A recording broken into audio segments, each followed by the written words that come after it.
আসসালামু আলাইকুম প্রিয় ভিউয়ার্স। আমার আজকের কবিতা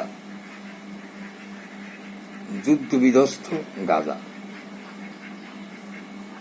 শিশু কঙ্কালসার, সপ্তাহব্যাপী জটিনী খাদ্য, অনাহার, শুধু অনাহার। মাথার উপর নেই কো ছাউনি, উত্তপ্ত বালু রাশি। সইতে না পেরে যুবক যুবতী গলায় দিয়েছে ফাঁসি। যুদ্ধ দামামা বেজেই চলেছে, মিজাইল হুহুঙ্কারে। কচি শিশুরা যেন ধুলো দল, অকালে ঝরিয়া পড়ে। কান্নার ধ্বনি শোনা যায় না, থেমেছে কণ্ঠস্বর।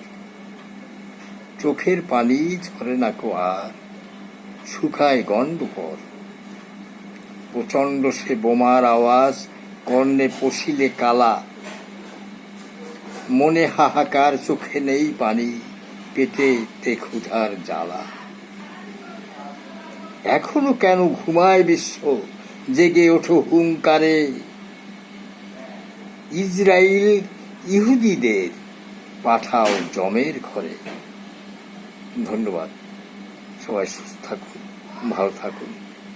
এই যুদ্ধবিধ্বস্ত গাজাবাসীদের জন্য দোয়া করুন, তারা যেন জীবনে বেঁচে থাকে।